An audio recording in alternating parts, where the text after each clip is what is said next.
Good afternoon, everyone, and a warm welcome to you all from the Rest Assured Respite Charitable Trust who have brought you this event today. We believe events such as these are important to raise awareness around ME, FM, CFS and long COVID in the community. And this is one of many series of events that we have been holding, so please watch out on our Facebook page for notifications or subscribe to our newsletter for reminders and updates. Now, the Rest Assured Respite Charitable Trust is a charity who helps those people with ME, CFS, FM and long COVID through practical support. We have meal support programs, craft groups and mentor groups for members. And we also have two op shops, the Charitable Boutique in Howick and the Charity Corner in Mount Roskill South. We'd love you to support our shops if you can. And we've got some great items in there. They provide most of the funds for the work we do. Some with ME or CFS have volunteered in our shops to test their work readiness or just for some company or learn some new skills. And if you'd like to know more or become a member to access our services, there are pamphlets, flyers and membership forms on the table. You can also join up by going to our website. Now, this event is being videoed, and I understand that everybody here is happy to be on the video. My name is Kathy, and I am one of the many volunteers here. And again, thank you for all of those people that have volunteered and come to help get this set up. Today, I would like to give a warm welcome to our speaker, Clare Ferguson. Clare is a grief counsellor, and she'll be talking to us about grief and loss. And she'll give us some practical advice on how to cope if you or someone you love is experiencing this. And Clare is happy to take any questions during the talk. So thank you, Clare, for coming along today, and I look forward to hearing you speak. So I am now going to hand you over to you, Clare. Thank you. Now, I've done a lot of preparation. I think I've done too much. But I'm Clare, and I'm a wife, I'm a mum, nana, sister, auntie. I'm a counsellor. I don't do much counselling anymore, but I supervise. I look after about 15 or so people who are practising counsellors. And supervision's meant to be really serious, but we have a lot of fun and we do a lot of laughing. I've been a teacher and a school counsellor. And since 1980, I've had jobs I've absolutely loved. It's been a crime that I've got paid for them because I've just gone to work and had fun. I really suck at housework and all that sort of stuff. I'm overcooking, hate it. I've got advanced qualifications in watching really gruesome murder mysteries and crime dramas and reruns of Call the Midwife. It's really lovely to be with you today. I'm not going to be able to offer you all the ideas and answers that you'd like because we've got a limited time. So you're going to get an OXO cube. You're not going to get a lovely big pot of stew. I also have to own that I feel really uncomfortable being in the expert seat. Everybody's their own expert. But I've had ME.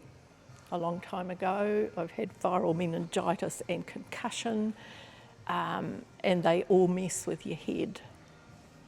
And I think they're like the gift that keeps on giving. They come back when you least expected. However, I've had a really charmed life. I'm grateful to be old and still working. As a counsellor, I don't recommend anything that I haven't tried out on myself, so I test drive all my ideas on me. If they don't work for me, I certainly don't ask anyone else to do it. So I won't be telling you to go windsurfing for your own good, or going to the gym, or keeping things tidy.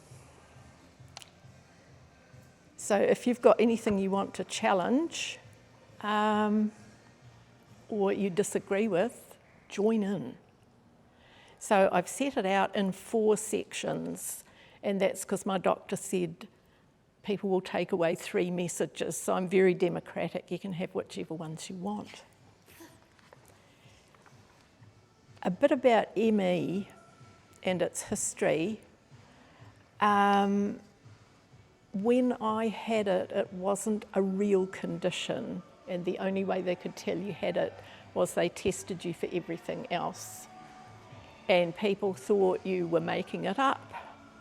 And in the academic papers that I've been reading before this today, in Britain, the psychiatrists got hold of it and they decided that the people were wanting to get on the sickness benefit. So the treatment was about as horrible as what people got in asylums for mental health in the Middle Ages, and so they did awful things. And I'm not talking about these, I'm just mentioning them. The big thing was to do CBT, because the disease was all in your mind and you were making it up, so you had to change your thinking, and that was really horrible. And then you had to do GET. Anybody here had GET? Graded exercise therapy.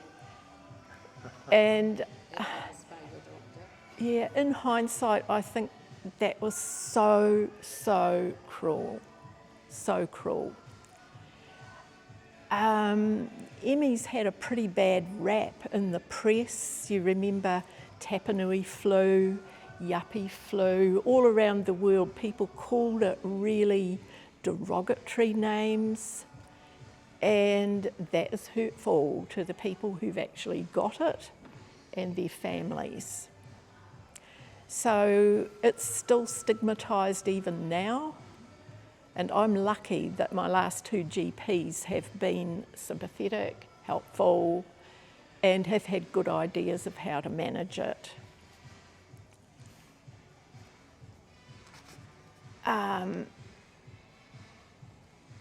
So if Danny Altman, when he talked to Kim Hill, said, if your doctor's not sympathetic and kind to you, find another doctor. Sorry, Danny, but in Auckland that's quite hard to do. A lot of the practices have closed their books, and it's really difficult to get a new good GP.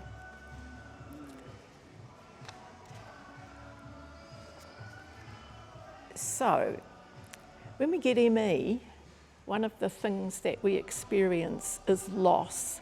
We get loss of bodily function, we get loss of mental acuity. You find it really hard to think, really hard to sort things out in your head. You can't do the normal things that you'd like to do. And for me, I couldn't do the normal things I don't like to do, like housework and cleaning windows. You get robbed of so many things.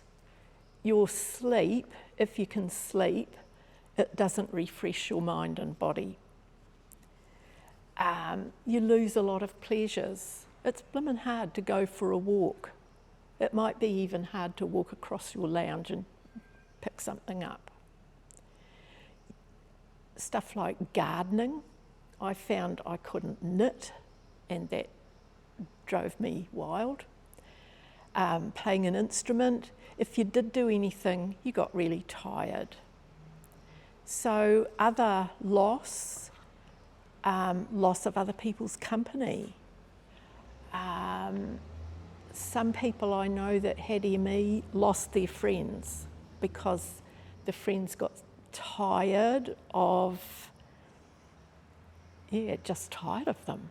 And that is a really biting loss. You lose your purpose, often lose your income and your social contacts, your people that you work with. If you're a stubborn person like me, you lose your independence, and that's horrible. You feel guilty because you look all right, but there's a lot of things you can't do. People experience a spiritual loss, the loss of your identity, the loss of your place in the world. You For me, for a while, when I was finding it hard to work, my work was my calling and I couldn't do it. And a lot of people lose their faith and their hope in being able to live a normal life. And just the general missing out on stuff that you can't get to. If you do go, you feel tired and grumpy. And you just feel less of a person. You've sort of lost part of yourself. And when we experience a loss, what we feel is grief. Now, I'm going to beg your indulgence and read you some poems, because one of my coping strategies when I'm grieving is poems come flocking out. I can't stop them, they just come out. And this I wrote about 2 days after the Queen died, and I saw the new king when he'd just lost his mum and he's being part of all these ceremonies. And I thought, oh man. So this was what appeared on the computer, waking up. He woke the next morning thinking, that nightmare's over, now we can get back to normal. However, normal has gone. The new reality will not go away. She's not coming back. Even though he dreamt that she had come back and he'd gone back to normal. Now, life is turned on the head of a pin. Normal will never happen again. He'd woken up a new person. Nobody will ever look at him in the same way as they used to, apart from his darling, who always saw the real person and always has. Nobody will look at his son the same way, apart from his darling, who always saw the real person, always has, and always will. Forever, normal will be the thing of the past, of the time of dreams. The orphaned one is now the patriarch, having been the heir so long. In time, his son will be the patriarch, wondering whatever happened to being normal. And I think whenever we've had a loss, we go through this surreal period of wanting to find normal, and it isn't there anymore.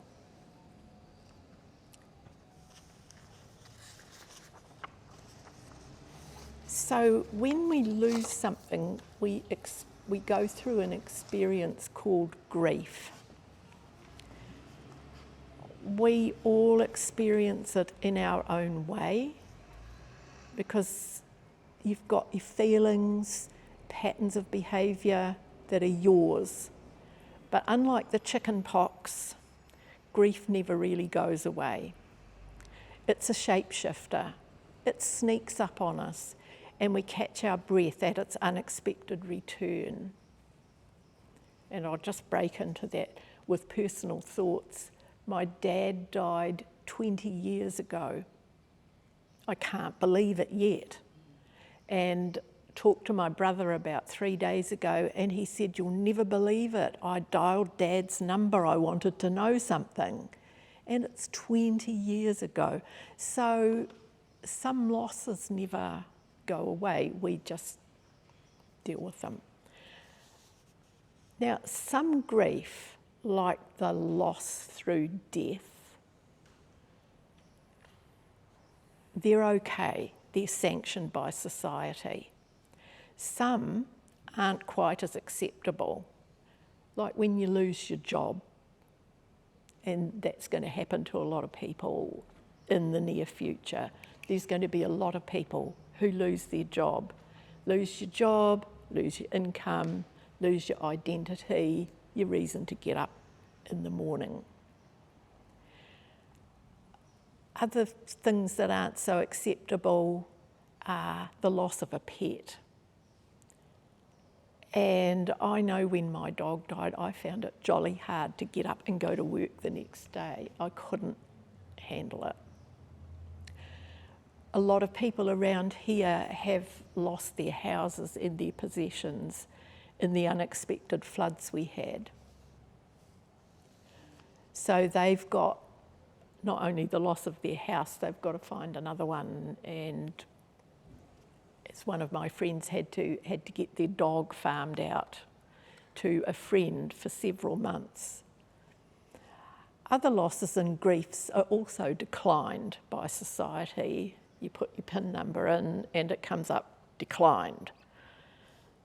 The truly disenfranchised losses, the loss of your health, your ability to do your ordinary stuff, the loss of yourself when you're ill, especially when that illness is not recognised as real by the medical community.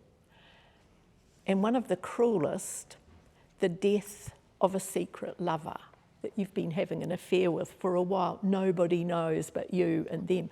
When they die, you can't tell anybody. You're left with a very lonely time.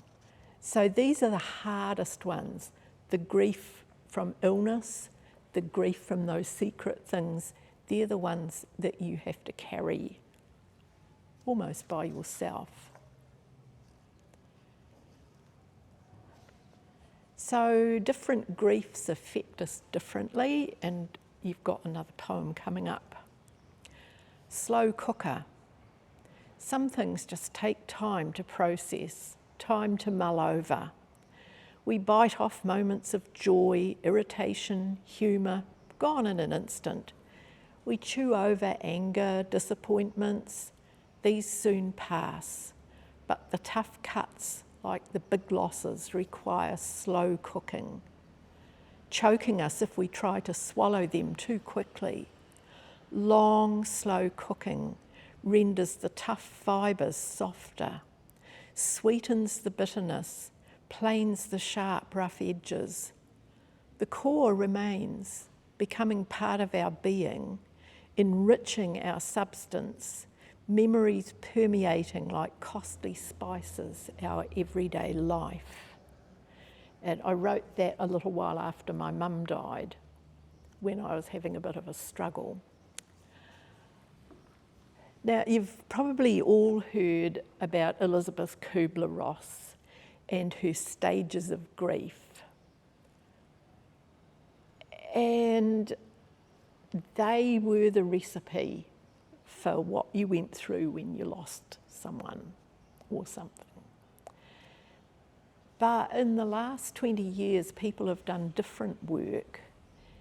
And while Elizabeth Kubler-Ross gave us a good model to start with, some people got stuck with bad counselling, bad medical treatment, because they'd say, oh, you're stuck in denial. Oh, you shouldn't be angry still. Because it was believed that you had to go through these one after the other.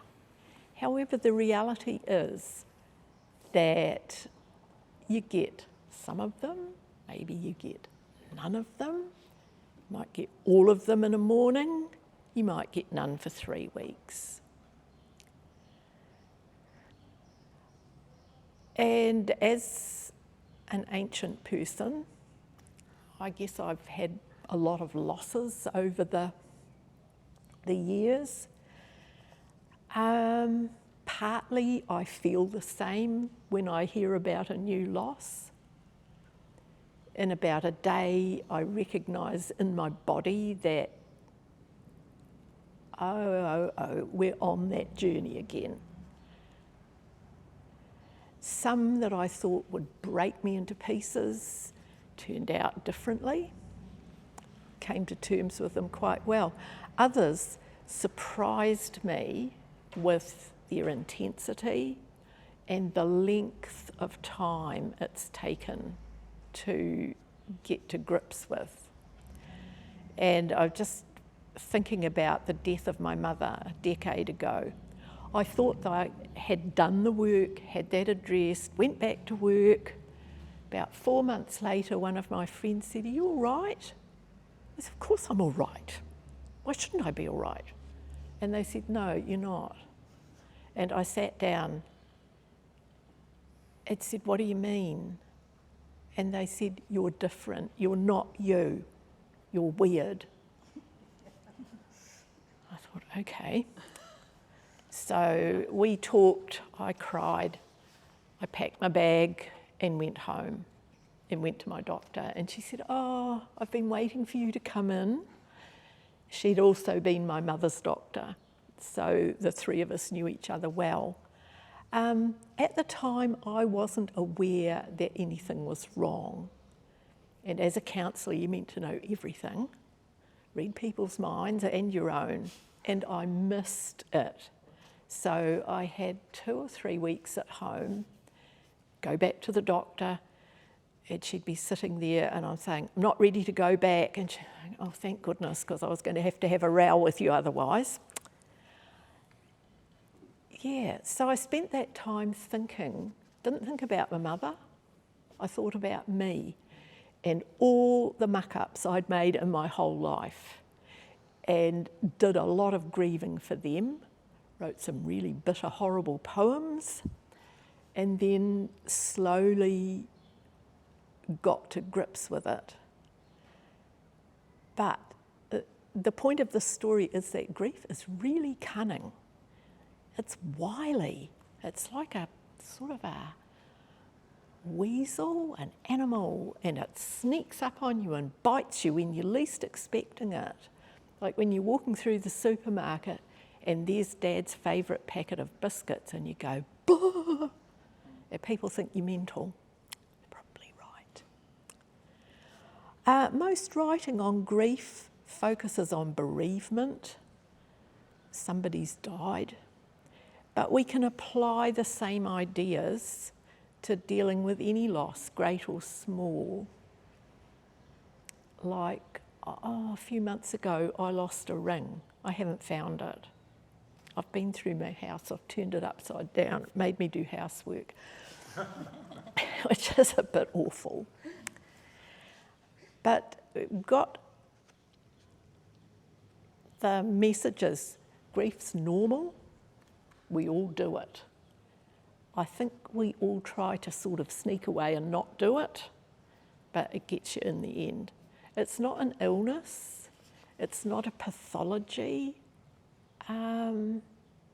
I think the medical fraternity would like to turn it into one, but for 99% of people, grief you do in your own way, and you come out the other end different, but reasonably okay.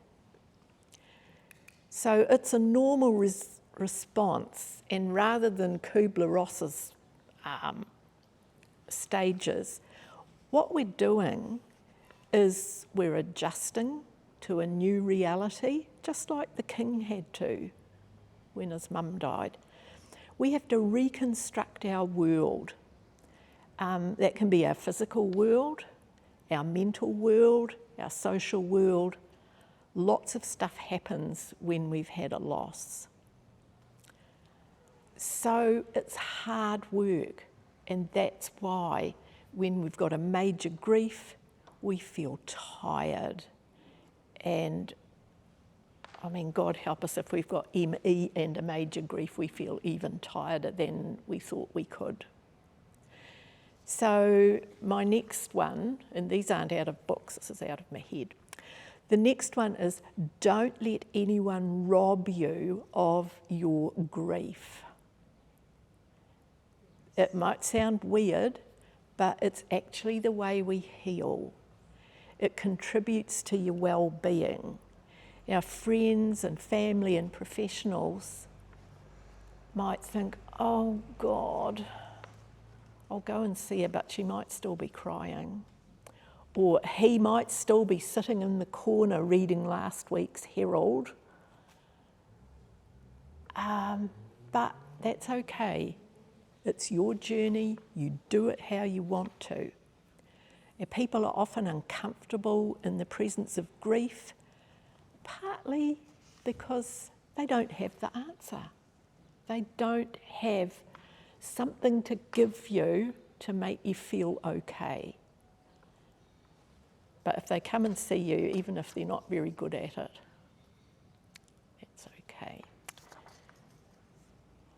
Now I'm lost. Give me a moment.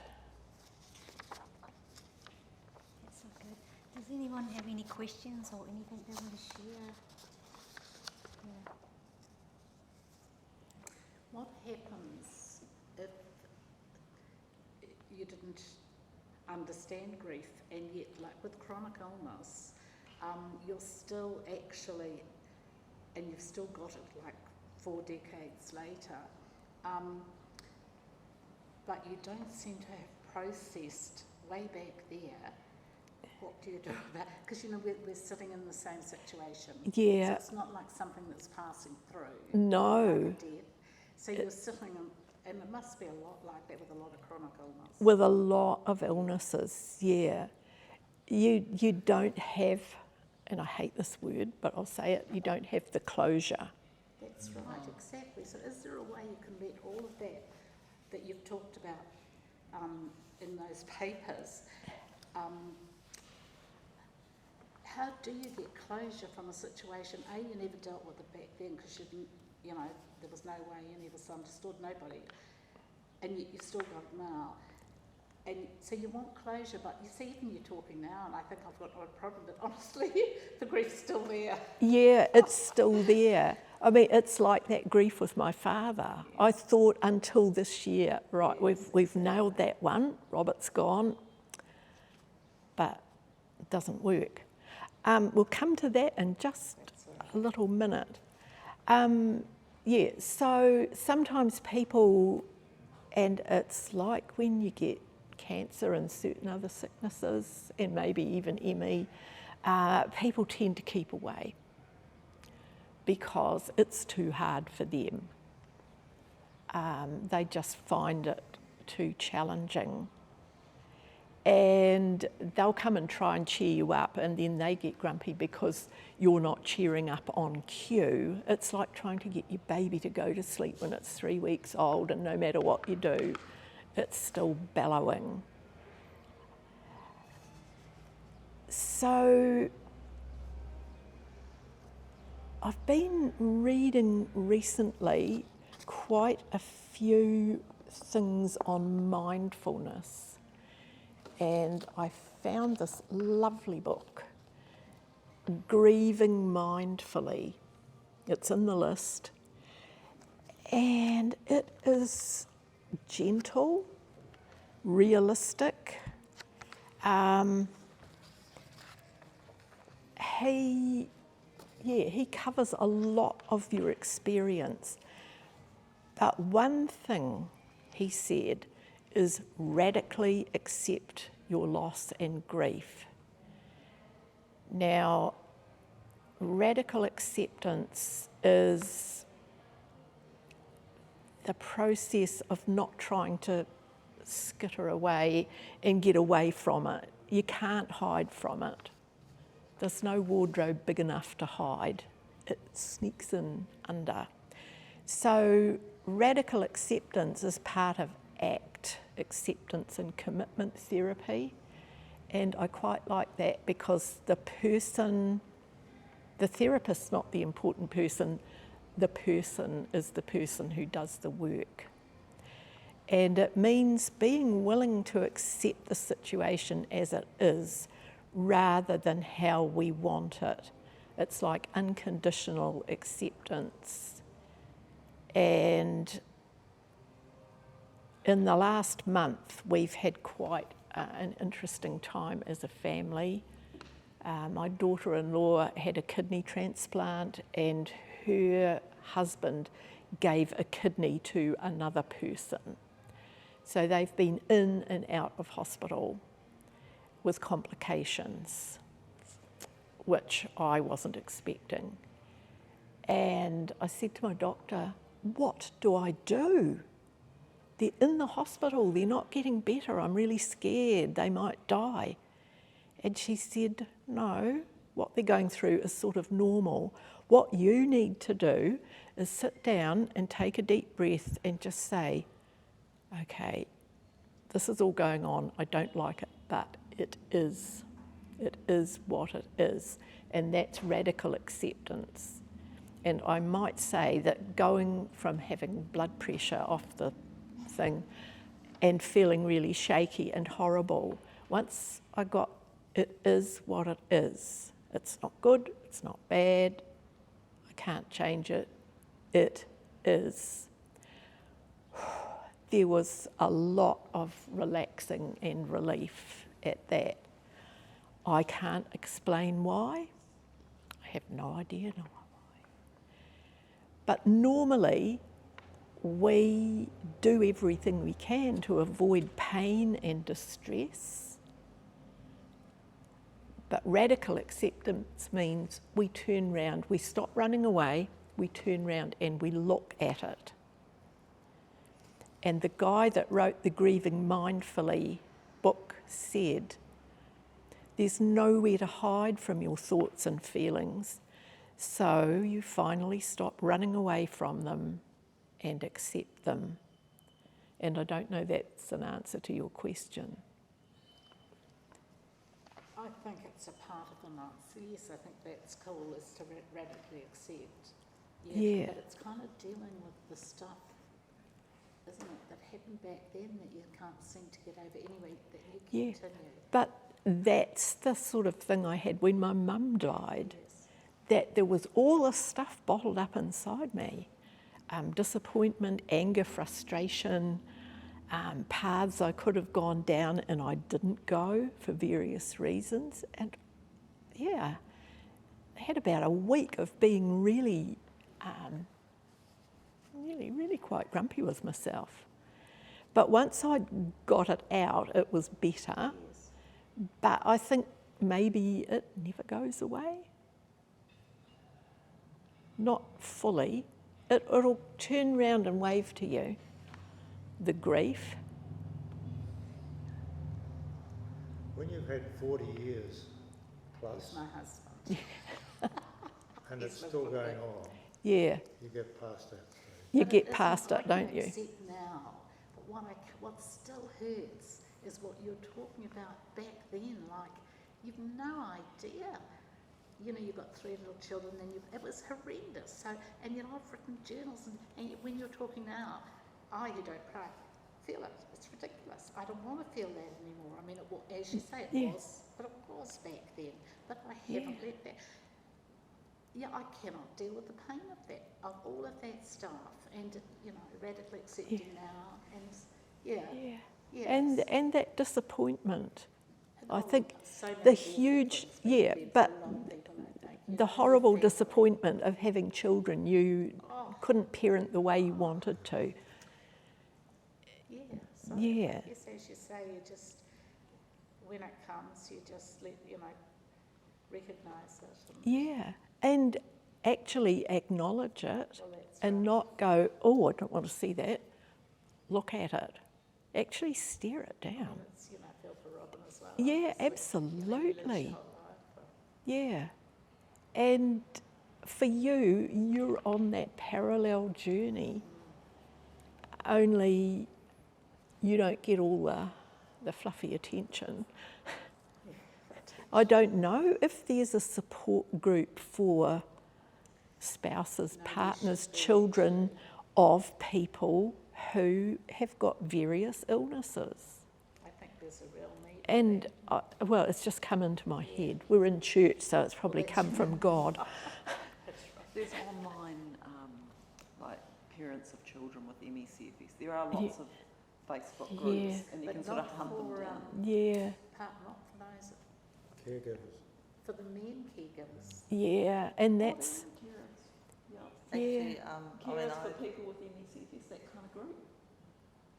You just keep, they're all over the world. Oh, right, okay. If you're on Facebook, you Oh, sort of hunt yes. down something like Carer. Oh, right, you know. you're talking about online, yes, Yeah, okay. online is No, but probably- even I was often thinking, You want something a sort of, group of husbands to talk about how they Yeah. lived with these horrible Yeah. wives for all these years and how to cope with it.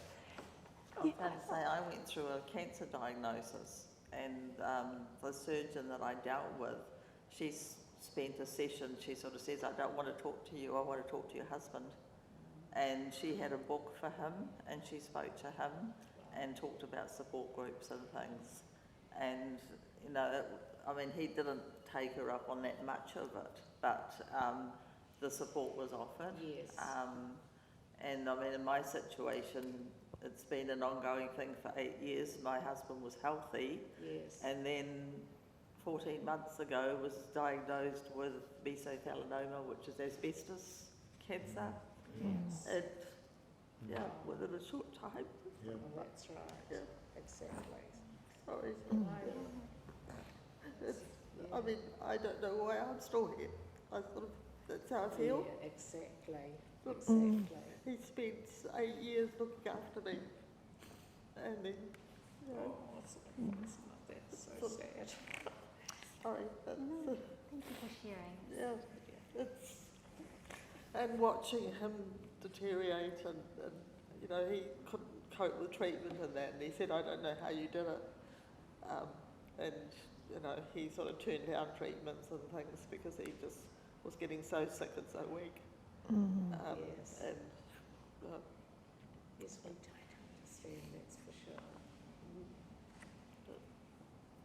Thanks, Irina. We'll all be going now. We will. yeah, it's coming up to the anniversary, but Yeah. you know, like Claire said, it just every now and then you just, you know, It sneaks up on you. yeah.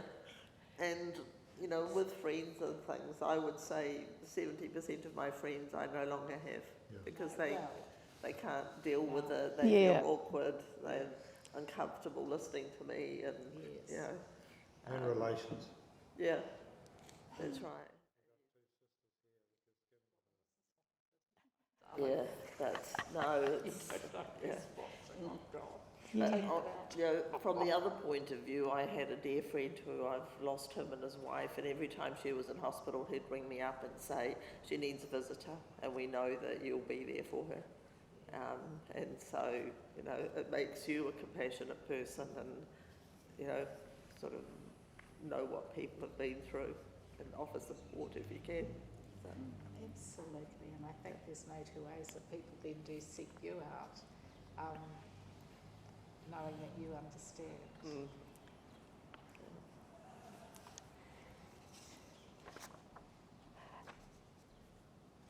I went to see a guy 20 odd years ago called Robert Nehmeyer, and he's an American grief expert.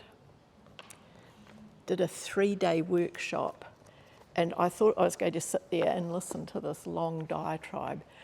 He was the most energetic speaker I've ever seen, and he replayed some of his losses and how he reacted to them in the talk.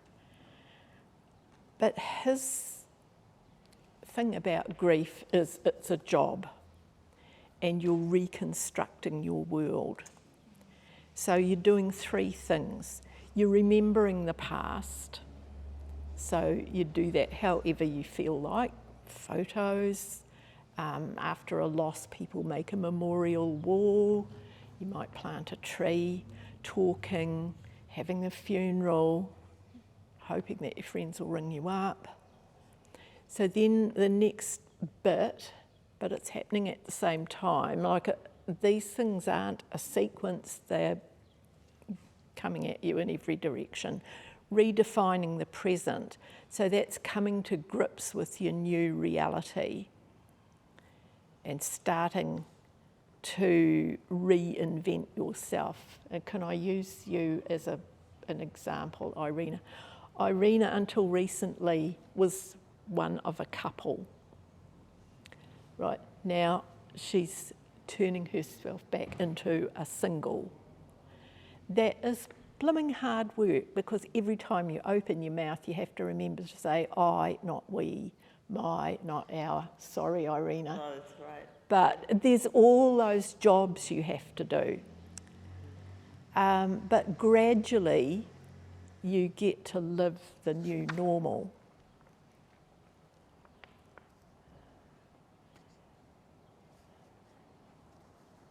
Still our house. It's still our house, yes. He built it, so This is the house that Jack built. Yeah. Yeah. you'll be relieved to know we're nearly to the end. People, humans, we don't like pain. We don't like distress. We don't like experiencing it. We don't like seeing it.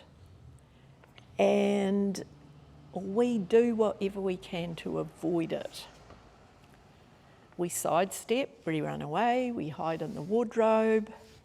And I just thought last night when I was going to bed, I hadn't written this down, we drink too much, we take drugs.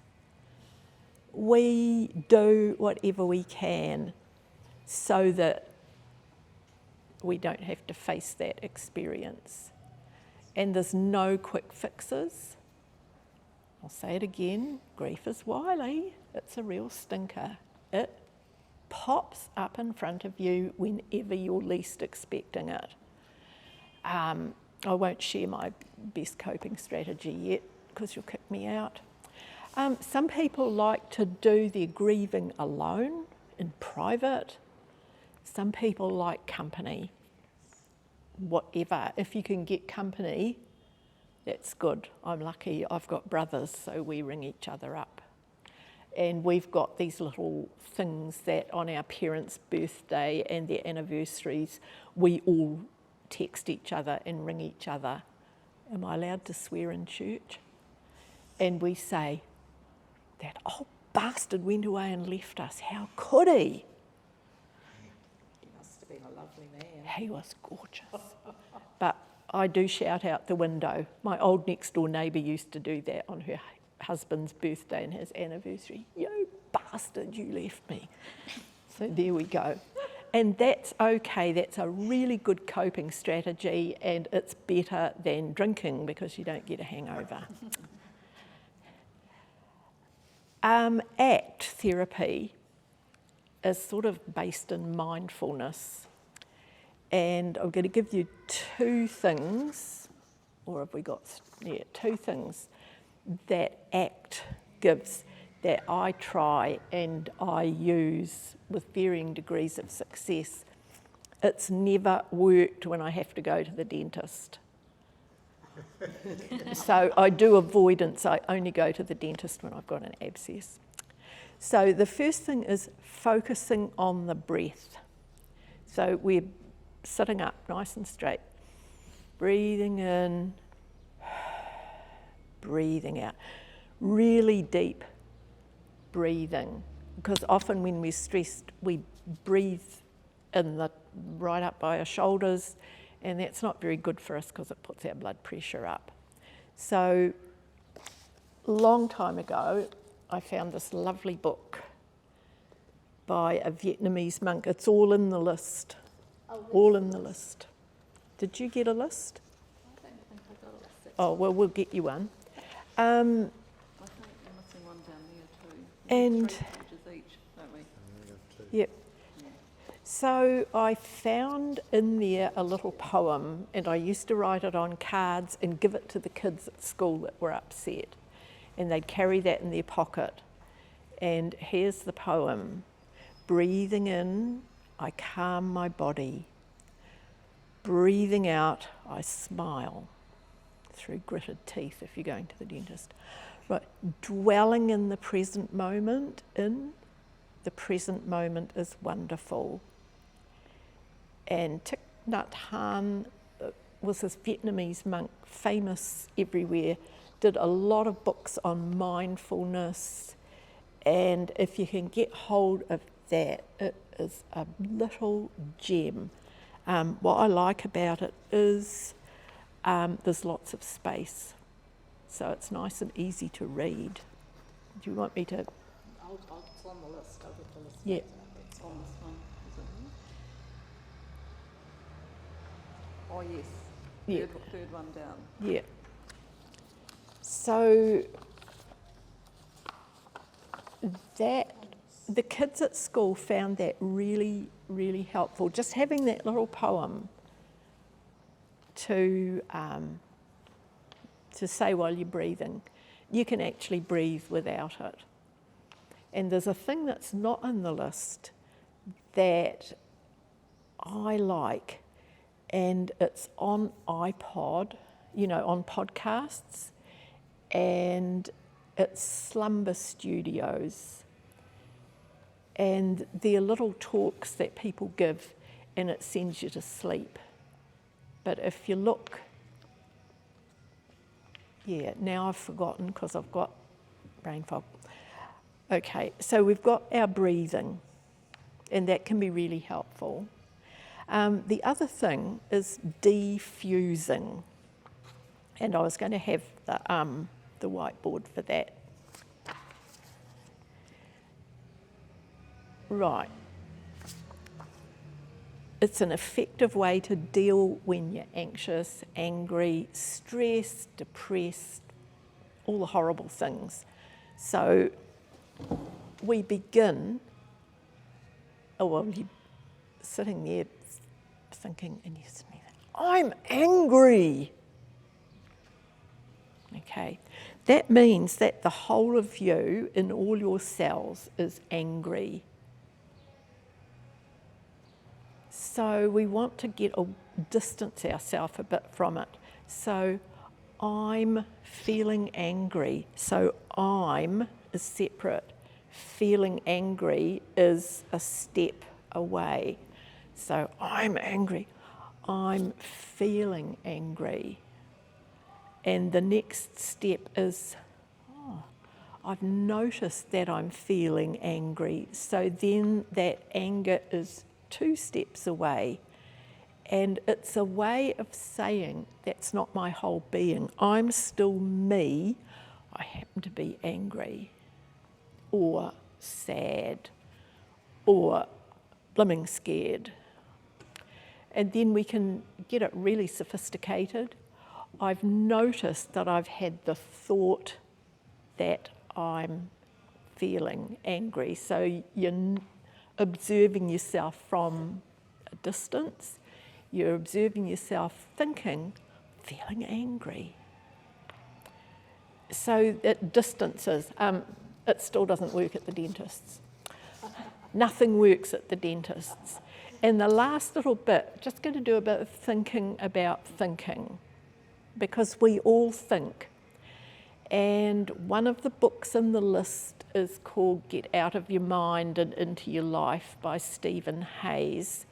And if you go onto YouTube and look up Stephen Hayes, he's got, it's quite challenging, a TED talk on how he invented acceptance and commitment therapy. He's a very active speaker. So, as humans, we think. I mean, some of us think some weird stuff, but we think. And our thoughts feel real and permanent. Our thoughts are actually the inventions of our mind, and they aren't permanent. But for something so impermanent and unreal, they've got a lot of control over us. And a wise person said, you don't see gazelles with stomach ulcers or anxiety. Now, gazelles live in the wild and they get eaten by lions, but gazelles aren't people, they don't think, they work on instinct. So gazelles don't get anxious and stand down there shaking, thinking, but if I go into the dentist, I'm going to be scared. So their senses tell them. So we've got language, and our thoughts can get very distressing, very intrusive. So ACT therapy's got one more way of helping us. So we've got our breathing, we've got defusing, the anger's over there and I'm here, and it's our thoughts. And there's 2 mental images that you can use. One is that your mind is a stream. You're standing on a bridge looking down at the stream, and there's a leaf. That's the thought that you're having. Now that thought will pass. So you just let the thought float like the leaf on the stream. Or if you're a bloke, you might want to be standing on a bridge watching the cars go down the motorway. Motorway's your mind. The thought. So you let the thought go. I think I had a brilliant ending and I don't have it. Right, you've got 2 poems instead. Now this one is about a woman I taught with for about 15 years, and we were twin souls. My God, we are horrible people. But we had such a lot of fun together. And she did the dirty on me, and she went and died a couple of years ago. 20 years younger than me, how dare she? And I was down at Lynmore and I saw her walking towards me. I thought I'd lost my mind. Eyesight. My eyes are playing tricks on me. Strangely, I thought once the cataracts were gone, I'd see clearly, not through a glass darkly. But still, I see them up the street, in the mall. Loved ones, friends. Then with a start I realise they're shades, they're tricks of the eye. And that we won't be greeting and laughing. And their loss is further cemented in my heart. So this is, I think we're nearly to the end, but disorganised here. Grief's a weird place to go. We all go there. So this is directions. A stranger, an unfamiliar city, misty night, unsure of where to head. An intersection, lights are flashing, amber, amber, relentless amber, guilty. No one knows when or where to proceed. Street signs are obscured in the murk.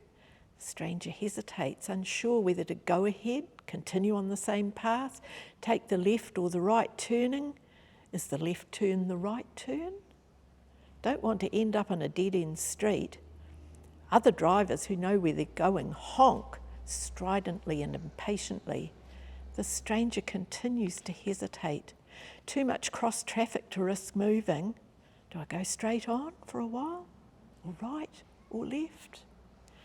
And that's grief, the unknown city.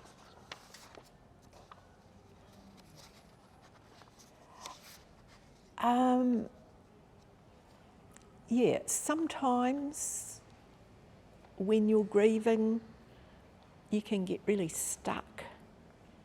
And that's when you might need a bit of company on the journey. Family and friends can provide that, but sometimes they get tired, you get tired. So it's then that you turn to other people. And we go to people, lovely people, we pay them money and they listen to us. So it could be a counsellor, it could be a doctor, it could be whatever. But if you find you're getting to that stage in the journey when you can't actually see the path ahead, there's just a brick wall, time to ring a friend, go see your doctor, talk to Carol. So the last bit of the thing was play, and that I know that's really weird, but everything we do in our life is playing. When we're kids, our hardest work is playing. We're learning to stand up, we're learning to pick things up, we're learning that the stove's a bit hot if we touch it, we're learning that Mum gets really cross if we spill Fanta on the carpet. Yeah, so that's all play, and this bit is the play bit, and this is where we can get to have a look at Clare's books. This one you can get yourself on the web, and it's in the list, and I downloaded it. Now you look at dealing with distress on Google, and you get a New Zealand one, I thought it was pretty boring. The UK one's got pretty colours. And it's a whole lot of just one-page things about looking after yourself when you're not feeling that flash. And there's things you can do sitting down, there's things you can do in your head. But I've used it with kids, used it on myself, and you're welcome to have a look through it. This is a grief book for kids. It actually works pretty jolly well with grown-ups. It's nice, it's got pictures, it's got nice little quotations. Tears are like rain. They loosen up our soil so we can grow in different directions. I think this is about my 8th copy of it because the kids at school stole them, and I was very glad that they did. This is another acty sort of a book, and I like it because there's not too much reading, there's pictures, and it's pretty funny. But it's about looking after yourself, basically. This one is a bit heavier.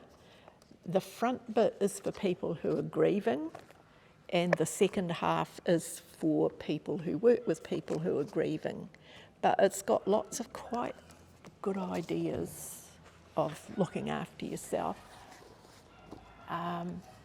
Grieving mindfully, that's quite nice. And the last ones, I know that you can get this little number. I had a black dog. Now, you can just Google that and read it on your screen. You don't have to pay someone money for it. And it's sort of about depression. It's all pictures. It's written by a guy in Sydney. It's blooming brilliant. And the other one, and this is about mindfulness, written by the same guy. And it is so cool. He's got all these things to do for breathing, but he's got, he's so lovely. He's got all these gorgeous pictures, and they're really helpful if you want to do a bit of mindfulness. He's very, very lovely. Now, I think I did have a brilliant ending, but I've forgotten it. I know, the last little bit. I watched a video, a thing on YouTube the other day. I had to watch one of my clients counselling someone to evaluate her work. And there was a little ad beside it, and it was called Living Without the One You Cannot Live Without. And it's an American woman who was a professor of economics or something, and her husband was a professor of something else. And as she said, for 50, 60 years, they were joined at the hip. They did everything together. And then he went and jolly well died. And she's got a slightly different take on grieving, on dealing with grief. It is the most lovely, lovely talk. And she's really realistic. She's quite rude. But she interviewed 50 or 60 people whose husband or wife had died recently and teased out the things that they had in common. Yeah. Right, it's your turn. I'm on holiday now. Thank you so much, Claire. Does anyone have any thoughts and questions and I think comments? am I right to go? I just thought a lot of the advice I was given sort of over the years was to sort of talk to family and friends, and sometimes they're not the right people. And it's like, it's been quite a wake-up call in my 50s to see that what are the classic support networks, and often not, and they can be quite dismissive people or formal people, or you're too hard work to chat to people. Yeah. And it's like, I spent my life as a giver, as a nurse, and it was very hard when things get hard for my special needs children to have these people that I would always run and help. Basically, what's the word? Reject. Say off. Just do nothing. Yeah. And also asked me to look after the elderly father and carry on with that. And it was actually almost the most obscene amount of cheek. And now I'm being punished for finding that too hard and putting work on them. Yeah. And it's like a lot of what I read to go and find some help is not the people I can go to. And sometimes the online support groups, which are all over the world, you can get better advice and empathy from a complete stranger. And it's quite bizarre, isn't it? Yeah. It's not what, because I loved movies all my life, and that's not what family and friends were. It's like I've got maybe a fairy tale version of how when you're in trouble and who you go and seek out a kind comment from doesn't exist in some of What, our you mean lives. Beth will bring a basket of food around to the neighbours with scarlet fever? Yes. You think Yes. there's something- No, it doesn't something- happen. Not even a cavalry, you just think something nice is going to be said, or Yeah, or someone might even ring you up. quite shocking. It is. and Yes, they do. and it's so true. That's the grief. It's It, like, it is, well, yeah. it's a big bit of grief. It's like swallowing a hunk of lead. yeah. Quite, I like metaphors. You'll work that out. I think too, what I found, like as Clare said, that once you get to a certain point, that's when you need to talk to other people. I actually find that sometimes it's good to realise that perhaps it's a good idea to do that earlier rather than later. I think you're probably right. Yeah, our doctors clinic have the health practitioners, and that's a free service. And I spoke to a person before my husband was even sort of sick, because I've had surgeries and things, and I found that person, I go monthly, and sitting down with somebody who's totally unbiased and, you know, There's no baggage, No, there's none of all yeah. that family stuff that, yeah, suddenly... and there's counsellors through the hospice. Again, when hospice was first mentioned, my husband's like, I don't want to know because that's, the end. But he was a person that didn't open up and didn't talk to people. That the hospice nurses got to the point where they sort of said, look, you're actually doing really well health-wise, but do we need to come? And he says, yes, I want someone to talk to so she can keep her mouth shut, sort of thing. And they would ring me and ask about his condition and stuff. They wouldn't tell him, and then they'd talk to him and see whether the same thing, the same answers. Like he'd say he's okay, but I'd say he's struggling a bit. But it gave them an insight of what was happening. And I think sometimes you open up to people who, You don't know. yeah, Yep. and it's better because you don't feel like you're offloading onto them. And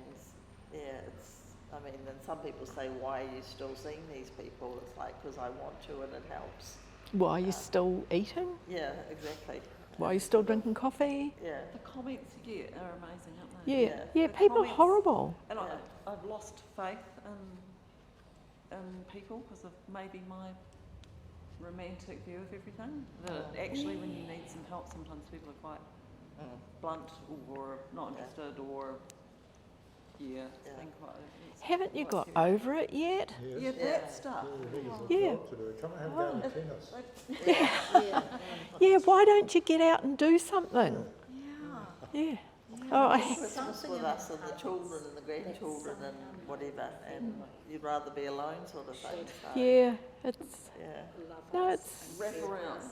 Yeah, and I think even right through there's something in your heart of a child, I guess, who still longs for that. But often, unfortunately, you do have to put up boundaries for people who Yes, are close. very strong And ones. that's really hard. Yeah.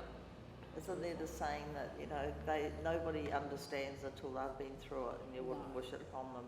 I mean, that's basically I was just going to say, and there's a principle of hang on to, you cannot comment until you've walked a mile in the person's moccasins. Yeah. I cannot relate to you, No, but I can relate to you. yeah. You know what I'm saying? Yeah. Yeah, that's right. Yeah. Well, because of the, stuff that's been hurtful, which is... And the frustration, I think people go to say, well, go and talk to somebody. Unless that person has walked through the ME setup and all the ifs, buts and maybes, it's like talking to a pig because they do not understand. I'm not being cynical, I'm just being realistic. No, that's true. No, that's true. Yeah. It's a hard truth, isn't it? Yeah. But I agree with you. I think sometimes being in an online group, I know one of my daughters is in a couple of online groups, and there's people mainly in Canada and the States, I think they talk about parenting or something. I mean, when I was having children, there was no such thing. You brought your kids up and that was it. So they're kind of online this service. Yeah, Yeah. It's great. yeah, Yeah, Facebook has a lot of like just support groups. You just sort of put it in the search, like ME parent or mother of ME, or you just keep going, searching, and some groups will pop up, either locally or globally, and just join some of these groups, and you get much nicer stuff. Yes, from you the do. structure. So Yeah. the Auckland ME had a Facebook group, which is now, I think, all over New Zealand, but they've just been the loveliest. You know, once again, and you almost feel as though you know them, although you've never met them. You know, it's kind of like, yeah. it's quite lovely, and you know because you understand.